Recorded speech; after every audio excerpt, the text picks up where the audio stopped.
जय श्री कृष्ण, जय राधे राधे। श्री कृष्ण और सुदामा की कहानी। सुदामा और श्री कृष्ण बचपन के मित्र थे और दोनों एक ही साथ शिक्षा लेते थे।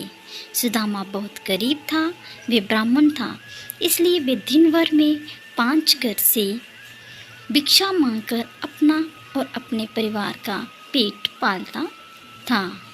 उससे जितना मिलता था उसी से गुजारा करता था, परंतु मिलने वाली भिक्षा उसके लिए पर्याप्त नहीं थी।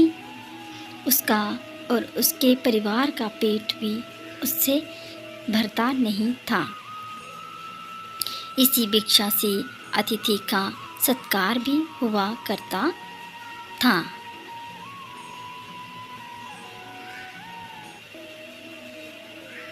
सुदामा की पत्नी को यह मालूम था कि सुदामा और श्री कृष्ण दोनों मित्र हैं।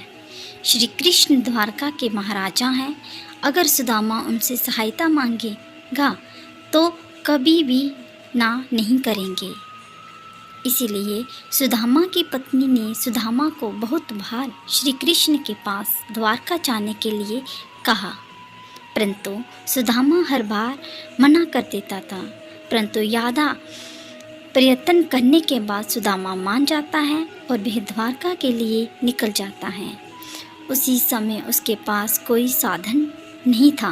वह अपने पैरों पर चलता हुआ द्वारका की ओर बढ़ रहा था। वह संकोच और लज्जा से भरा हुआ द्वारका की ओर निकल पड़ा।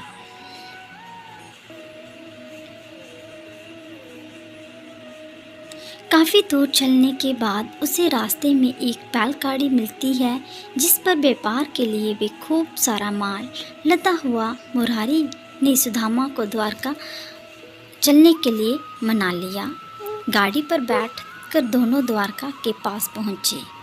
वहाँ पहुँचते ही बैलगाड़ी वाले ने सुदामा से कहा कि आपका रास्ता यहाँ से अलग है और मेरा अलग है। सुदामा आगे चलने के बाद यहाँ से वापस आ गया।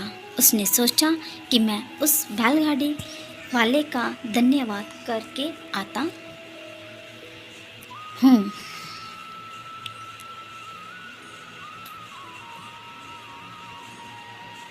सुदामा मंदिर के पीछे उसका धन्यवाद करने के लिए वहाँ गया तो वहाँ पर कोई बैलगाड़ी नहीं थी और ना ही कोई मुरारी था।